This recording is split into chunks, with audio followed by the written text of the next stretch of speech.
think you muted yourself, sir. Start. What a way to start. Can you hear me now? Yes, I can. Perfect. We're going to do the intro here now, boys. Grab your twig and lace them up. It's time to broadcast the boisterous part of the fastest game in the world. So strap on your lid, Rook. You're listening to the BarnChirpers podcast. Take a lap. Yeah. Yeah, let's do it, boys. Well, two of us. Yes, we are knee deep in playoffs. And so deep. Deep.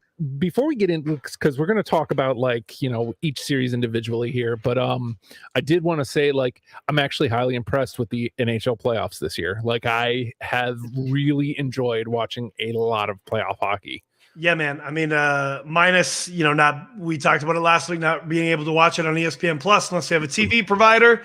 I did go ahead and I got Sling, the free trial gimmick, that's the way I went about it. But it's been a great playoffs, honestly. I mean, 7 out of 8 have been a great playoffs for sure. 7 out of 8 have been a great playoffs to watch. I'm thoroughly enjoyed it this year. So we're going to start with probably and this is why this one's coming up first, because it's probably over. And it should be over. Be over. Tomorrow it should be over. And obviously, of course, we're talking about Vegas Golden Knights versus the Winnipeg Jets. Vegas is up 3-1. Last game, they won 4-2 to go up 3-1. The Jets are done, though, man. I know in our prediction episode, I said this was going to 7. I just really thought the Jets had such momentum after getting into the playoffs. But they, besides the first game where they beat Vegas, they handed them their ass in Vegas. First game, 5-1. Yep. They've been non-existent ever since. I mean, game 3 did go to double OT, which was, pretty exciting. But, dude, Morrissey is hurt. Scheifele is hurt. Ehlers is day-to-day. There's nobody on this team. What? No love for Nino Niederreiter? Nino, he has 2 goals. Yeah. So, Lowry has, I think, 4 goals. But, your number 1 defenseman and the guy who got the most points for you this year is out. Mm-hmm. Blake Wheeler is non-existent. Mm-hmm. Hellebuck is an amazing goaltender, but Vegas is just a better team. And the thing about that is, Brossoit doesn't have to be a great goalie. He just has to be decent. Yeah. In this case. So it should be done next game. It should be. I know I called 7, but I just don't think the Jets can do anything about all those injuries. We've talked about how much playoff hockey I watched. That's the only one where I've watched the least amount of that series, because every time I turn it on, I'm like, oh, here's what's happening. It's nothing worth watching. Exactly. Vegas just looks like the better team, and it's because they are. They definitely are. It is a 1-8 matchup. So yeah. Good on the Jets for getting in, honestly, but I definitely overshot that game, that 7 game. I would be very surprised if Vegas doesn't put it away. And I just like you, they came out and punched him in the mouth in the first one. I was like, okay, so this will be a series. So exactly. They showed something in game 1 that they haven't gone back to at all. Find it. Yeah, so they can't find it. And speaking of not being impressed, Justin, my least impressed by the entire series of Carolina versus the New York Islanders. This series is so boring. The Islanders won last night. So Carolina's up 3-2. But this is so boring. There is no physicality in this series. Zero. Mm-hmm. I don't know where they're getting their hit counters from, because I don't see any hits. And I've watched most of this series. There's no physicality. If I'm New York going down 3-1, why am I not fighting? Literally, if I was an Islanders fan, I would be so upset. Why are you not fighting, doing something, getting under Carolina's skin, something? Nobody's doing it. And the reason is because there's nobody to fight. Nobody fights on that team anyway. No. Cal Clutterbuck, I know he's a hitter, but but yeah, man, it's so boring. There's a lot of penalty minutes, though, in this game, but there's no physicality. A couple stats that I have for here. Yes, I do have stats, ladies and gentlemen. So both teams, a whopping 2.8 goals per game each game. A whopping 2.8.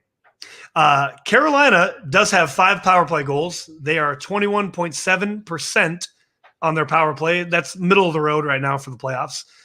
93 penalty minutes. I'm sorry, 66 penalty minutes, okay?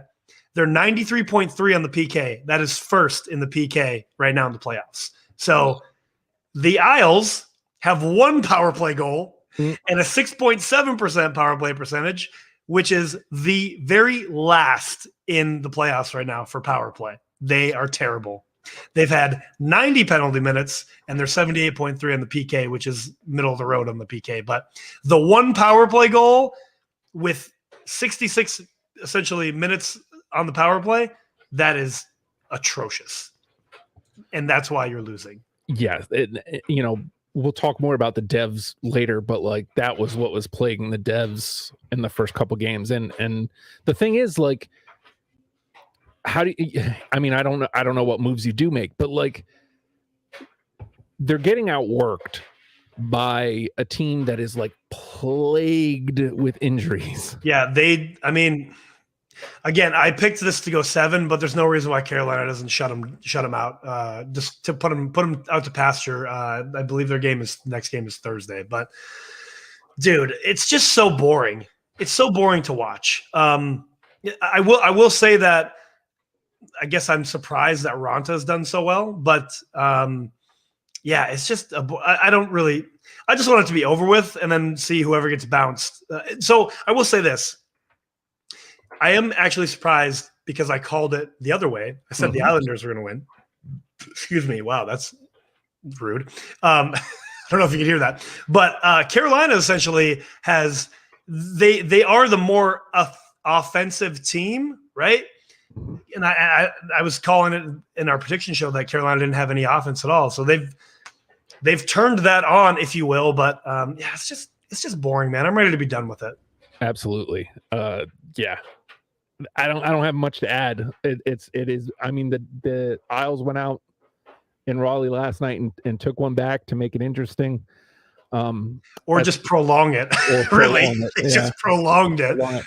It's just they've got another game in Carolina, and the Canes are pretty good at home. So I don't see how they don't close it out. Pretty good at home. They're pretty good at home.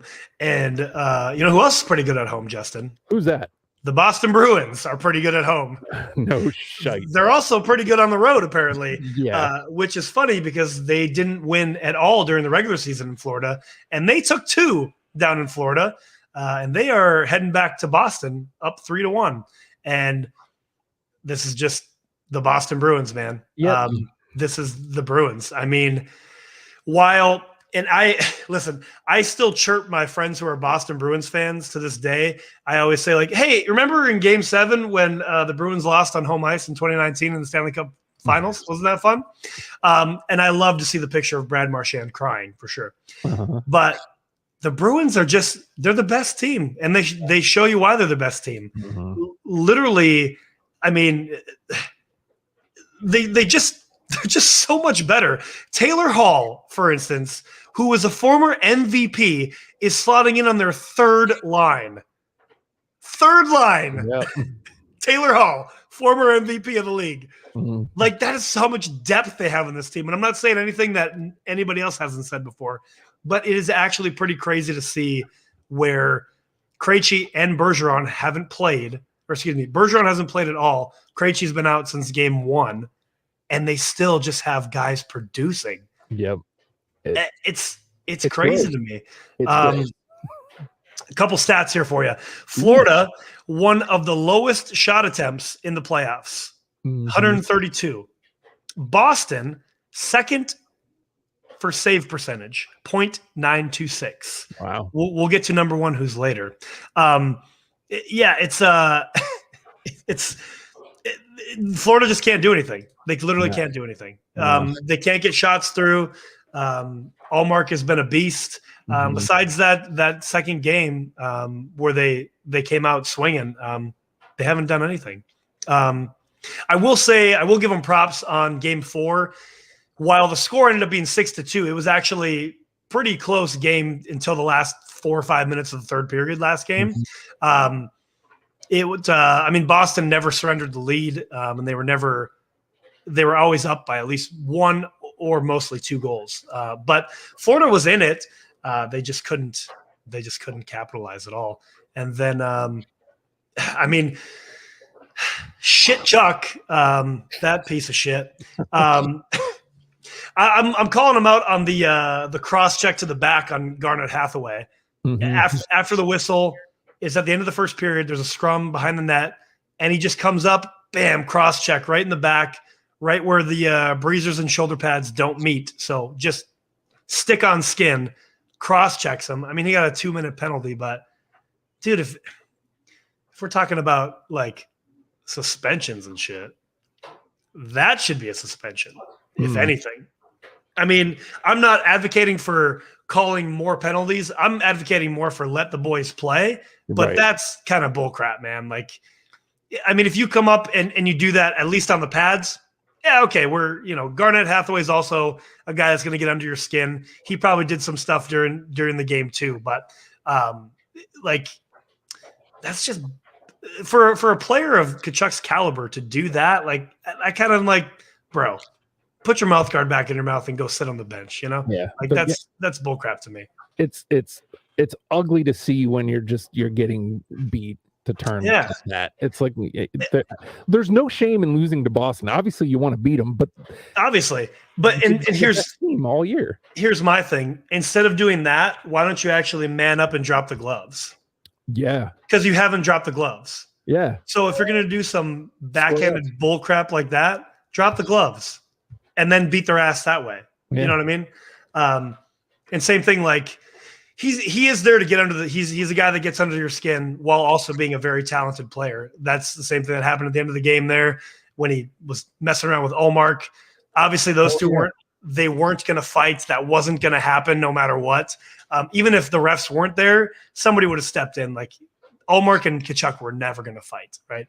But yeah, it'll be interesting just to see how Florida responds when they go back to Boston. If I'm them, honestly, before the puck drops, drop the gloves. Yeah, man. Like you have to. You have to show some sort of fight, because otherwise you're just going to get worked. And I mean, even if they do, I don't see them being able to take another one from the Bees. I think they're done no matter what, but do something. Yeah, I think they're done. And, I did call it in the group chat that they put Bob in and they scored 5 goals on Bob. Like, what are you doing? What are you doing? And they, in my opinion, they really screwed themselves because, okay, Lyon did not do a terrible job. Right. At all. He did pretty solidly for you. You just couldn't score or get shots on net, right? Right. So you put Bob in there. He gets lit up for 5 goals, as he does, as I called in the group chat, as we've talked about before. So you can't – I mean, you probably will go back to Lyon, but you already took the kid out. Like, you know what I mean? You're screwed either way, because you put Bob back in, guess what's going to happen? 4 to 5 goals are going to get scored. Guaranteed. Easily. You put Lyon back in, yeah, maybe he has a good showing again, but I feel – like we said, goalies are weird, man. His confidence probably isn't the greatest at this point. Maybe it is, but he ended the season 6-0-1, and then he started the first couple games. Excuse me again, the first 3 games, I should say, and then you take him out. So I don't know, but we'll see what happens. But I see the gentleman's sweep, like I mentioned, happening. Still alive. Yep, still alive, and very, very likely. Very likely. Now this one, Joe. Tampa Bay and Toronto. Woo! Bro. Dude. Okay. Well, first off, since I just talked about suspensions, right? So, okay. The Michael Bunting hit in game 1 on Chernak was 100% worthy of a suspension. He jumped into him, threw his elbow. Yeah, I don't necessarily think it was malicious in the sense that he was trying to hurt him, but he was trying to lay a hard hit in, and he hit him in the elbow to the head, game misconduct, suspended for 3 games, right? Okay, cool. In this game, game 3, Braden Point essentially gets past Morgan Riley. He's driving down on the right side, heading towards the goal. He's on his backhand. They're playing real tight. He cuts in towards the net. He loses an edge and goes hard into the boards. It looked so nasty. And everybody, all the Tampa stands are like, "Oh, Riley hit him. That should be a suspension." Yada. No, that's a hockey play. Like, Point is cutting into the goal. And I don't know if you've ever been on skates before, anybody listening, but if you get real deep on that edge of the skate, you might wipe out. And that's the chance that you take, especially with a play where you're trying to cut in real tight to the net. He lost his edge. He went hard into the boards, but that wasn't Riley's fault. That happens. I mean, to see Stammer and Austin Matthews throw down the gloves, that was kind of cool to see. But so Tampa wins that game, right? Game 3 in overtime. Game 4 comes around. Tampa's getting their ass kicked the entire game. There is no reason why Toronto should have won that game at all. Yeah. They came back from 4-0. Yeah. To go into overtime to win 5-4. Wow. And you know who the guy was that got the game-tying goal? Ryan O'Reilly. Look at that. The guy, he got the game-tying goal in game 3. He got the pause. He did get the game-tying goal in game 3. And then he was a huge part of the comeback and the win in game 4. The reason why they got this guy is for situations just like that. Yep. And Tampa is up 3-1. And a couple stats here. 2 of the worst save percentages, literally the bottom 2 worst save percentages in the playoffs right now. Toronto, 0.873, and Tampa Bay, 0.856. The very last in the playoffs right now, worst save percentage. And Brian Elliott's playing in the goal, right, Justin? It's Moose, right? No, it's Vasilevsky. Yeah. It's Vasilevsky, one of the greatest goaltenders in the playoffs. Mr. Shut You Down is human. He can't stop anything. No, that started like a week or two going into the play. Like, I remember from fantasy because Mike has Vazzy on his squad, and he got lit up for 10 goals in 2 games. I was like, oh, I have a chance here. Yes, he is not Vazzy at all. Yep. He is not at all Vazzy. And Toronto is reaping the benefits of that. Yeah. So, I mean, you're going back to Toronto up 3-1. I mean, I hope they put him away. I honestly hope they do. But if they lose game 5, then it's just kind of it's business Toronto as usual. All over. Yeah. It's Toronto because here's the thing, though. Like, Sammy has not looked.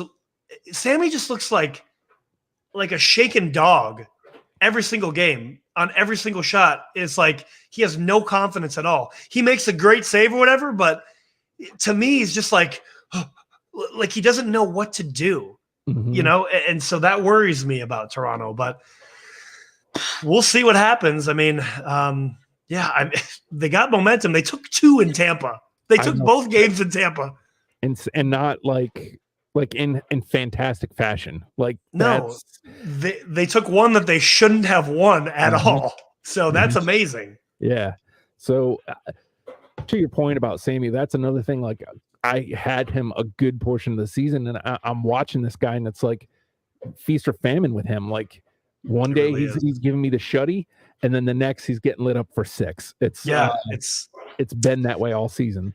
And then Murray's no better, so it's like I mean, Murray is way below where Sammy's at right now for sure. I just, out of every move that the Maple Leafs made at this trade deadline, which were amazing moves and added so much depth, you probably could have not gotten a couple defensemen and tried to find a goalie somewhere because, dude, I hope they bounce Tampa. I really do. I want them to get over the hump. But there's no way you're making it any further. There's no way. There's no way. Not if Sammy doesn't get his shit to get. Like, Sammy has to have it locked down because Boston will eat them alive. Me personally, though, I feel like, and I've heard this in the past for that, going back to when he and Vitek were on the Capitals and they got rid of both of them. Oh, well, we would have kept Sammy because he has a higher ceiling. Does he, though? I think he's at his ceiling right now, honestly, because he is on a much better team, the Toronto Maple Leafs, than he was with the Washington Capitals he was for 2 years. He's on a much better team now on the Maple Leafs, and he's still not that good. Yeah. He's at his ceiling. Call me a liar, anybody. I agree. And, in the future on this program, we're going to do stuff where we trade people places, and I think I have a goalie solution for them. I'm looking forward to hearing it. More on the future of the BarnChirpers pod. But stick around. So just to close out thoughts, I feel like not only Toronto should, Toronto better, but they have to. I feel like they have to do this. They have to close it down. They have to have confidence because you've got the Bees up next, and the way they are right now, they get squashed by the Bees. Yeah, like I said, they cannot lose in Toronto tomorrow night. They cannot. If they do, Tampa's taking it away 100%. Yep. There's no way around it. No way around it. Won't that be Toronto? That would be very Toronto-like. That is true. Yes. So here's another one I haven't had much of a chance to watch. The Kings and the Oilers. I've watched bits and pieces. I watched a little bit last night because there was only 3 games. So I was like, oh, okay. Like I can catch a little bit. I think it was of the third, but the Oilers were up like 6-2. So I was like, all right, well. Yeah. I mean, I haven't watched a whole lot of this live because it's just West Coast time. Like I'm sleeping. I watched over the Saturday. It might have been either Friday or Saturday I watched. But as usual, the Oilers, somebody always jumps out to a huge lead. 2-0, 3-0, 3-1 or whatever. There was 5 goals scored in this first period. The Oilers were up 3-2. And, right away, you're like, oh, man, they're off to a quick start. But with both teams, you're like, we'll see what happens in the next couple of periods. It always settles in, and it sure did. But this game was actually the Oilers' best game because they didn't give up a lead at all. There was no lead changes. Once the Oilers got it, they kept it. LA came back within 2, but they had them in this game. Like the Oilers owned them in this game. It was very much a statement victory in my book to go up 3-2 since the way that they lost, or since I'm speaking of the Oilers, the way that they lost in game 4 with the overtime and the possible high stick and all that, the way that they lost, this was a statement win for sure. So it's looking good for the Oil going back to LA. I know I said this one was going 7 as well. But yeah, it definitely was nice to see Darnell Nurse finally contribute with his $9 million contract because he's been, I mean, last year it would have been more of a big deal since they didn't have the depth last year, but now with Ekholm and Bouchard is actually showing up too this year. It's not a big deal that Nurse hasn't really produced yet, but finally he shows up for making $9 million. That's good for Edmonton. Some quick stats real quick. Ooh. The Oilers, first in the power play in the whole league right now, 57.1%. All right. Second in power play goals. LA, last in the penalty kill with 42.9%. That makes sense. So, I mean, if you have McDavid and Draisaitl on the power play, they're probably going to score. Tough to stop. Tough to stop. Soup got some action. Oh boy. Yeah. He came in relief, not last game, but the previous game. And he didn't do too bad. But Skinny's been on it. So, and here's something we didn't talk about, and I didn't even think about it because he was hot going into the playoffs, Skinner. He's a rook. Yeah, he is technically. He has played before, but it didn't equal an actual season. So those rules are. Like he's that, we'll say inexperienced, and with that team that locked in. I'm pretty sure he's locked up the job. I would say so. He definitely is better than Soup. So sign him to a long-term contract. Seriously, that's the best goalie you've had since Cujo back in the day. Wow. Grant Fuhr. I would have to go through. I would have to actually go through. I don't know who they've had as attendees. I think Talbot played for them for a little bit. I'm not sure exactly, but he's definitely a solid goaltender. So lock him up. Lock him up and try to lock up this series. Put LA away and let's see you go on to the next round, because much like Toronto, until it happens, I don't believe it. Exactly. I mean, honestly, it's always been said, whenever the Canadian teams are doing well, the NHL is doing well. And that is true. Like, Canada is the biggest fan base of the NHL. So when those teams are doing well, the entire league is doing well in the sense of revenue and money. Maybe we'd get an actual TV deal. Oh, wouldn't that be something? Wouldn't that be great? Then we could actually watch. But I digress. Speaking of watching, this one, Minnesota and Dallas, is probably the one I've watched the most. Yeah, this is a great series. That's including my boys. What have you seen in Minnesota versus Dallas so far, Joe? Well, so I mean, the biggest thing is Minnesota. They just can't stay out of the penalty box. Yeah, dude. They need to stay out of the penalty box. Like, literally, and I'm going to hit you with some stats here real quick, because Dallas has 9 power play goals. They are 40.9% on their power play. They are first in the league right now in power play goals, and they are third in power play percentage. Okay. Minnesota, 117 penalty minutes. They are first in penalty minutes in the league right now. And they are also second to last in goals for in the league right now. Those are 2 very terrible stats for Minnesota to be at the bottom of the barrel. Awful. And not only that, Minnesota has 2.6 goals per game. That's not going to get the job done. Nope. Compared to Dallas's 3.4 goals a game. Like, you're giving it away. You're literally giving it away. And this last game, they had 20 shots going into the third period. Minnesota did this last game. They got shut out 4-0. It was not a good game at all. Well, and I don't know how much of it you watched, but like within the first couple of minutes, Foligno gets the 5-minute major game misconduct, gets tossed. 8 seconds later into the power play, I forget who it was. Seguin. I forget how to say his last name, but he scores a goal 8 seconds into the power play, which to your point, like you can't give Dallas that. You can't, because they're definitely they're more than likely going to score. So it's dude, it just I hate to see it. I mean, I know I picked the Stars, but I hate to see the Wild go down like that. You know? I mean, they're going back to Minnesota. They should be going back to Minnesota for Game 6. So we'll see how they come out. But yeah, it's that's the only thing. It's just kind of a letdown. Like, stay out of the box, guys. If they beat you 5-on-5, okay. But you're literally giving them the game. Right. Because you already aren't scoring enough goals.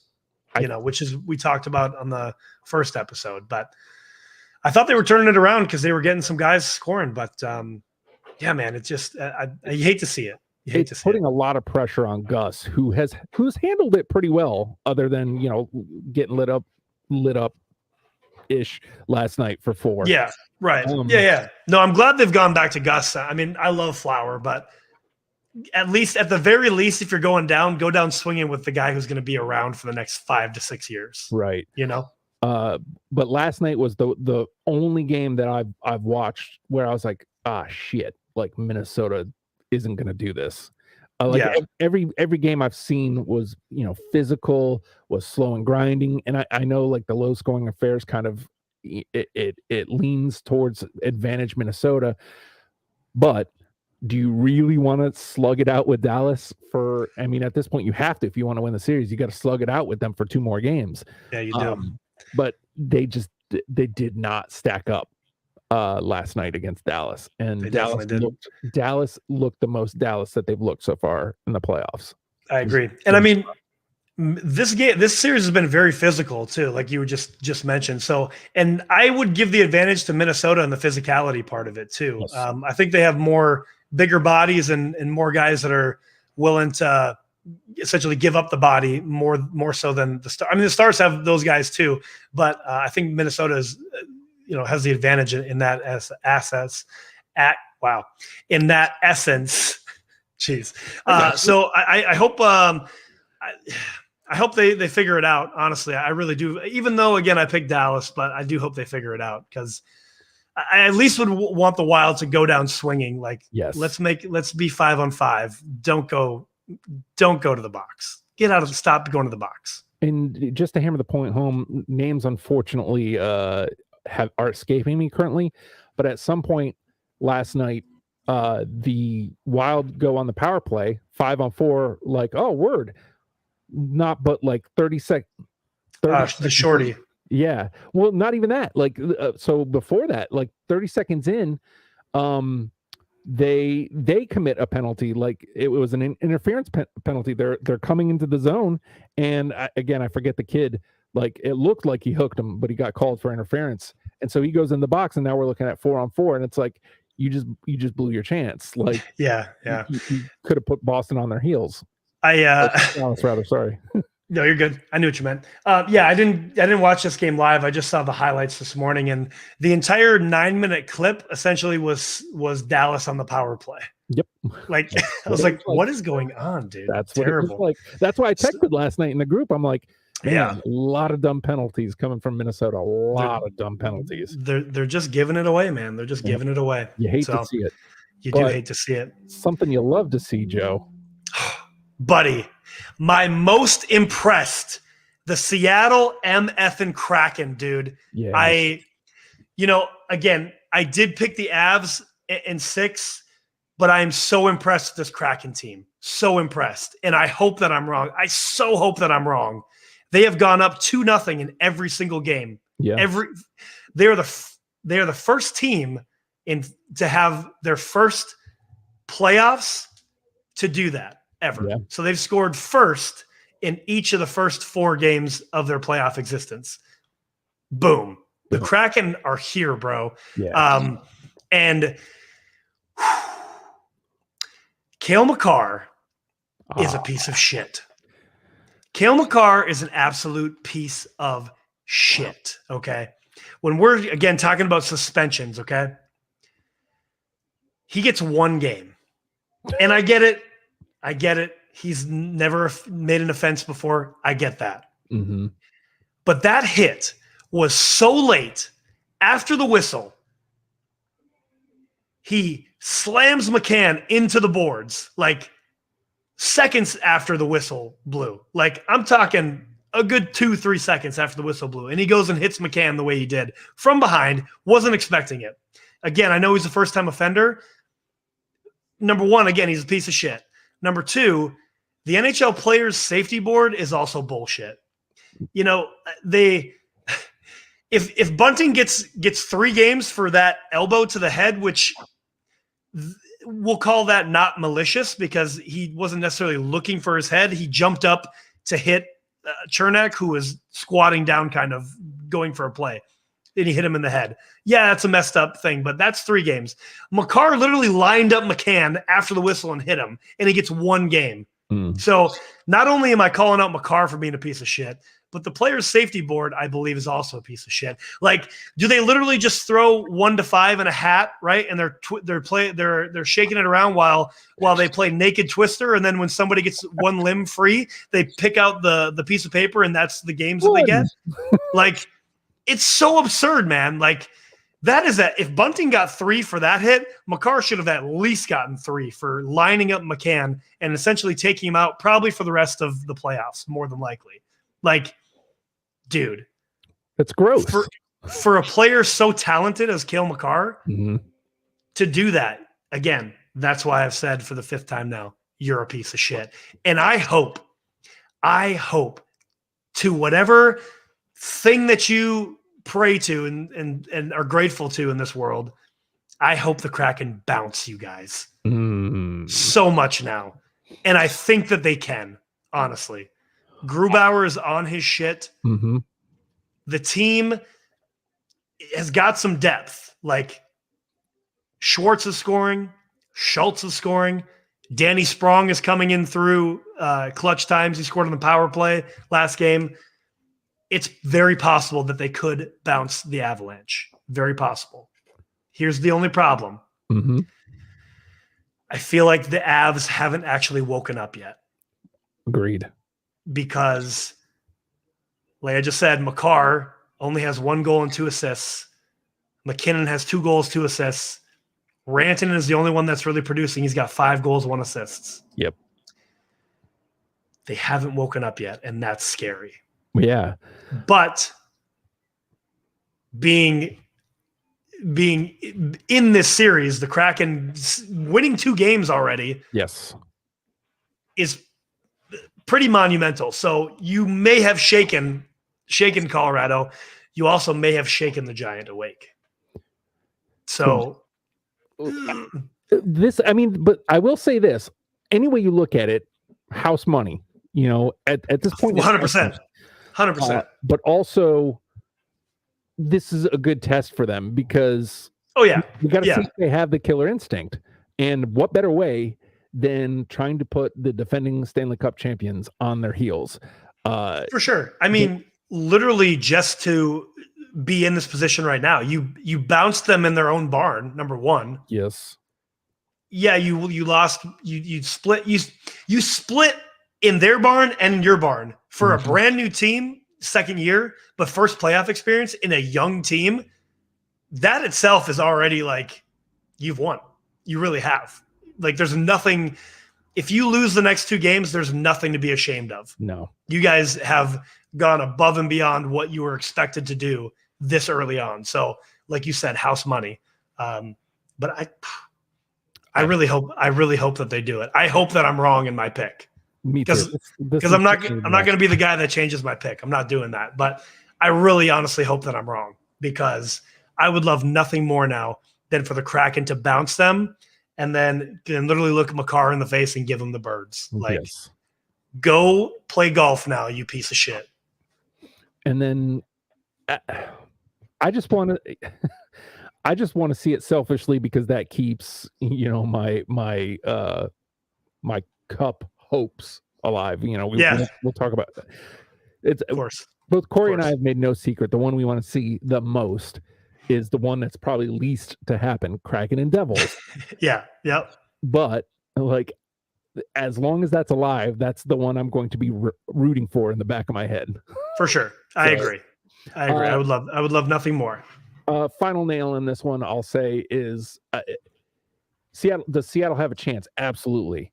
We'll see. Most of it is their game 5 tonight or tomorrow. I think tonight. Yep, right. It's tonight. So we'll Colorado. We'll have a better grasp on it. I think if Colorado wins this one, though, and depending on how, if to your point they wake up and like just absolutely squash them, it's probably over. I hope I'm wrong there, because Seattle has a chance in Game 6 at home to be able to even it back up.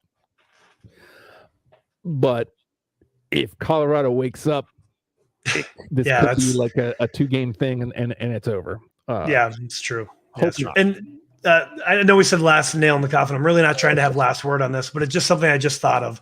Going back to talking about suspensions, if that hit was done by Kadri, Tom Wilson, Brad Marchand, they would have gotten the maximum amount of games just because that they've been suspended before, right? It doesn't really matter because of their reputation, right? Right. And not about what actually happened, not about the actual incident, but because they have a reputation, right? But just because Makar is a first-time offender, he only gets 1 game. Like, I don't think that I'm over-exaggerating or being dramatic, but a hit like that, you could end somebody's career. Yeah, man. It was from behind. Either you protect the players or you don't. So, yeah, man. Like, it's just another reason to shake my. We say a lot of things chirping the NHL. We are the BarnChirpers. We chirp the NHL a lot for their dropping a lot of issues, right? Doing terrible things. I actually do really love the NHL. I love this sport so much. And that's why I get so heated, because it should be better. Yes. It should be better. But that's for another time. We're running long here. Let's get to your boys. Let's get to it. The New York Rangers and New Jersey Devils sit at 2 games apiece. And friend, I got to tell you, I had lost the faith after the first 2 games. I know you did. I was trying to keep you on planet Earth, keep one foot on the floor, man. I didn't see anything in game 1 and 2. They got beat 5-1 twice. Yeah. They showed me literally nothing that they've done all year. Nothing. Creeder, what was in the first 2 games, Creeder had 4 power play goals from the same place. Yeah, he was kind of unstoppable. How do you not put a body on him? Like, how do you not make some sort of adjustment to go, oh yeah, maybe we should stop letting that guy score? It just looked miserable. They looked bleeding. They looked defeated by the end of game 2. And yeah, he's got 6 points in 4 games. I mean, it's not like they completely stopped him after game 2, but they slowed him down a little bit at least. He's not winning games for him. But they showed up in game 3, man, and they sure did. I want to ask this question to you and to you, the listener and viewer.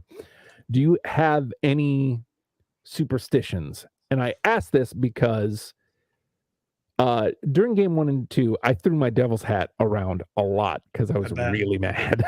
Yeah. I was really mad watching these guys that I've loved all season look like they didn't belong. They looked like they did not belong in the NHL playoffs. And that was frustrating because I know that they do. For sure. Yeah, they do. But I didn't get to view any of game 3 because I was at a wedding. And by the time I got home just in time to be able to open up the NHL app to see what the score was. And it was 1-1 going into overtime. And literally 2 minutes later, Hamilton slaps one home and the Devs win game 3.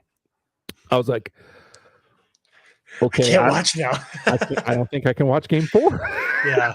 I was at a wedding, so I did not wear my Devil's cap. So I was like, all right, well, I'm going to, on Monday, I didn't wear my Devs cap all day. I did watch the first period, which I don't know if you saw Jack's goal. I didn't see it. Oh my God, it was gorgeous. Siegs, like a nice little lifter over everybody. Jack with a breakaway. It was beautiful. Jack in the breakaway, you're going to score. Right? Like, yes. So I'm like, all right, cool. 1-0, end of period. I'm like, all right, I got to turn this off. I can't risk that they come back and win this thing. So I turned it off, which was one of the hardest things. And they won. Yeah, I feel like you can't watch anymore. At least this first round. At least not the first round. Yeah, exactly. That sucks because I want to watch the boys, but superstition.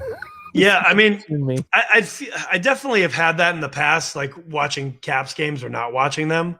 Essentially it was like, I don't remember. It was probably 2 seasons ago. They had like a 6 or 8 game winning streak or something like that. And I had watched every game up to it's like 4. I watched all 4 games in a row, whatever. I stayed up late and all that. And they kept winning. I was like, oh, I gotta keep watching. And then, so I watched whatever it was, 5 or 6, whatever it was. And then I didn't watch one of the last wins. And then I was kind of like, it's probably not me. I can probably let the superstition go. And then they lost the game after that. I was like, well, I don't know. But I'm not really that superstitious anymore. But I understand where you're coming from for sure. Like, anything as sports fans, anything that we do whenever we're watching a game or watching our team, watching our squad, you have to do every single time because it sends the good vibes to the squad. Yep. So we go back to New Jersey tomorrow. We've talked a lot about. It was game 1 and 2 were not Vanecek's fault. No, I mean to that point, I want to say this: New Jersey has one of the lowest shot attempts at 112 this playoffs. Yeah. One of the lowest. That's got to go way up. Vanacek cannot score goals. He's the goalie. Right. Schmid has come in to save the day. Thank you, Schmid. But he also cannot score goals, guys. Like Nope. you got to get shots and you got to get goals. John Madden here. Real Yep. simple. Yep. But yeah, you guys got to get those numbers up. Those are rookie numbers. So, you know, especially a guy I need to see taking more shots is Timo Meier, because he can. Yeah, he hasn't gotten on the scoreboard yet, has he? He hasn't, and I'm okay with that if they, number one, if they keep winning, but number two, as long as he keeps shooting, because if he keeps shooting, then he's going to draw bodies, and that's going to leave anybody open. And rebounds, our top two lines are lethal. Lethal. I mean, that's the other thing too. You can't depend on Jackie getting wide open for a breakaway. Right. He's probably going to score that, but it's the classic. You can't depend on the pretty goals. Like, you got to get dirty. You got to get nasty. Get those garbage goals, because garbage goals win the game. They were so good at it earlier in the year, like guys like Bachvist and Miles Wood, who, don't get. I'm so glad he got taken out of the lineup. Like, both of those first two games, the Avalanche started on two ridiculously stupid Miles Wood penalties in the offensive zone. And so it's like, get off the ice, man. Get out of here. Let's let some of these other guys play. Tater, Tuna, let's see. I'd like to see more from Bratt also, as an aside. But Buckfist, like the guys who are gonna go to work and try to get grimy. It was good to see Siegs got on the board. He scored a goal and had an assist last game, so that's good for him. And then Heischer had an apple as well. So, but they need it. Some more stats for you. So surprisingly, the New York Rangers have the lowest shot attempts in the playoffs right now at 103. That's very surprising, isn't it? Yeah. But New York has only allowed 1.75 goals a game. Mm-hmm. And Igor Shesterkin has the top save percentage at 941 right now in the playoffs. Do you know why that is, Joe? Because the Devils can't score. Well, also because they're not fucking shooting. Yeah, they're not shooting. Yeah, there's that too. So there's a lot of extra passes, and especially in the 2-5-1 games, a lot of extra passes. Just take the fucking shot. Well, you don't have to bury it. Just take the shot. That's what I was saying too, mentioning too. Like, and you know what? Like, I talk it the same way. Like with playing Chell. Like, stop trying to be pretty and cute. Just shoot the puck. Yes. Like, what are we doing? Like, let's stop being pretty. Just literally shoot the puck. Like, you have a chance, shoot the puck. Don't try to make a pretty pass. Just shoot the puck. And again, like in game one, the Rangers were just putting bodies in front of shots. Keep shooting anyway.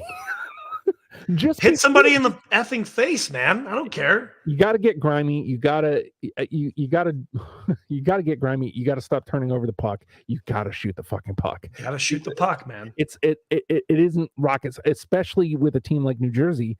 They're willing to do it. They've done it all year.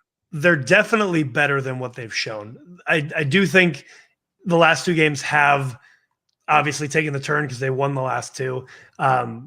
Of showing what they actually are. And I'm like, okay, you've had 4 games now. Like, we can't keep going back to this is too big of a stage now. Like in our last episode, we talked about, it's a really big stage. It was probably a shock. You've had 4 games now. Yep. Give your balls a tug. Like, let's go. You play in the NHL. You're getting paid millions of dollars. You did it all year in these big stages, right? All year making these, you go from the third game where they were looking to fire the coach, and now all of a sudden you turned it around and you were this amazing team. Like, show up. Just show up. Show up. They've beaten the Rags in the regular season 3 out of 4 times. The one loss was an overtime loss, which is it's still a loss. That's a toss up. But yeah. So they can beat these guys. They can beat Shesterkin. But if you don't shoot the puck, then we do nothing. Exactly. I want to see the boys. I want to see them do the damn thing tomorrow night and go I up. would love to see it. Go up 3-2 and get some momentum and not let this thing go to 7. That Right. worries me. But that said, plus it'd be a lot easier going back to MSG up 3-2 than Yes. down 3-2. But that said, we are the other team. We are playing with house money, and I have that in the back of my head somewhere. It's true. It's hard to keep that anywhere when we're playing the Rags. Yeah, no, I get that too. But just like the Crack, like the Devils are far ahead of where they should be. So they did. It was an amazing season. I'm not counting them out now at all, but by any means. But if it, no matter what, it is house money, and like they've done pretty damn good for the team that they have. They have to show for it. But hopefully they keep Schmid. Schmid seems to be the guy right now. So let's go for it. Schmid's the guy. I think Vanny going forward is the relief, and Blackwood is out next year. Like, I don't know where he goes, but he's out. And that's fine. Again, like we talked about earlier with the whole goalie situation, like with Florida's goalie situation, I feel like you have to stay with Schmid now. You have to. Yep. Because if you don't, you do advance, shake him. Like, at least at this point, Vanacek, he played 2 games. He didn't win those games. It wasn't necessarily his fault, like we talked about. So, okay, we're going to go to Schmid. Okay, well, that's fair. But now Schmid has won 2 games. You can't be like, okay, Vanny, now you go and win 2 more. Like, that's a lot of pressure, number 1.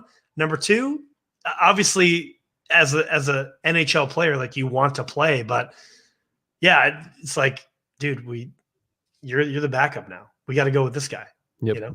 If we get past, maybe you'll see game 1 or 2 in round 2. But Schmid's the guy. Schmid's the guy. He's the guy. Man, we've done it again, friend. We went a little longer than we had planned to. We missed puck drop, I think. That's all right. They probably didn't actually drop it till 7:15, so it's all good. It's fine. Yeah. So I guess that's until next time, ladies and gentlemen. Stick taps and sellies, boys. Boop, boop, boop. End broadcast.